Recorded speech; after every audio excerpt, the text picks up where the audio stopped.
রমজান মাস এলেই প্রতি বছর নিত্যপণ্যের দাম বাড়ে দেশের প্রতিটি প্রান্তে। এবারও তার ব্যতিক্রম হয়নি। ট্রেডিং কর্পোরেশন অব বাংলাদেশ টিসিবির তথ্য মতে মাত্র দুদিনের ব্যবধানে সবজি, মশলাজাতীয় পণ্য থেকে শুরু করে ডিম, মাছ, মাংস দাম বেড়েছে প্রায় সব খাদ্যপণ্যেরই। রোজার মাসে অতি প্রয়োজনীয় লেবুও বিক্রি হচ্ছে রেকর্ড দামে। এমন ঊর্ধ্বমুখী বাজারে ব্যতিক্রম উদাহরণ সৃষ্টি করলেন চট্টগ্রামের ফটিকছড়ি উপজেলার কাঞ্চননগর ইউনিয়নের বাসিন্দা মোহাম্মদ হোসেন। নিজের ক্ষেতে উৎপাদিত সবজি প্রয়োজন অনুযায়ী বিনামূল্যে সংগ্রহের আহ্বান জানিয়েছেন স্থানীয়দের। এদিন আড়াদারি তোর মানুষ আর গাইছে আইলো গিয়ে কুশিলার না দে দুই একজন আয় দুদি লই দিলে আর বেশি কুশিলার। রমজান মাসের শুরুতে এমন সুযোগ দেয়ায় ইতিবাচক সাড়া পড়েছে পুরো ইউনিয়নে। প্রশংসাও কুড়াচ্ছে এই উদ্যোগ। বিনামূল্যে প্রয়োজনীয় সবজি নিতে মোহাম্মদ হোসেনের কৃষি জমিতে ছুটে আসছেন পার্শ্ববর্তী গ্রামের বাসিন্দারা। ওনার যে খেতে আমি গেছিলাম, বেগুন খেতে আমি গেছিলাম, আমি নিজেও নিয়েছি ওখান থেকে।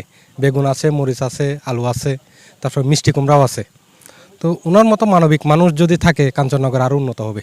ওনার যে শ্রম দিয়ে যে ফসল করছেন এখানে আমাদের কাঞ্চননগরের মোলা বেগুনে ঐতিহ্য, এটা সবাই জানে। উনি ওনার এই ক্ষেত থেকে যেগুলো ওনার কষ্টে উপার্জিত এই ফসল থেকে উনি যেটুকু পারতেছেন সবাইকে এই রমজান মাসে ফিরে দিবেন বলে কয়েকদিন আগে ফেসবুকে বলেছেন, এবং ফেসবুকে বলার সাথে সাথে ভাইরালও হয়েছে। অনেকে এসেছে এখানে আমার সাথে যোগাযোগ করে ওনার ক্ষেতে এসেছে বেগুন সেরার জন্য। ওনার আরও এখানে অনেকগুলো ফসলাদি হয় একই ইয়াতে একই জমিতে, ওইগুলা নিয়ে গেছেন। ওনারা অনেক খুশি হয়েছেন।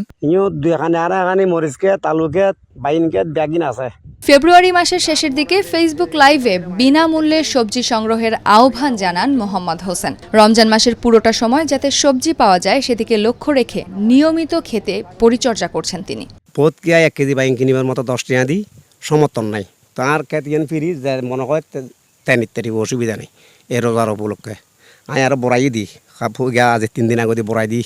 এখন ফুলে ঘর আহি রালাই দিলি জেল্লা মনে হয় নিত্যারিও বাইন এই মরিচ খেত লইয়া এটা বড় বড়ে গেল স্কোয়ার লই প্রায় 2 কানির মতন খেত।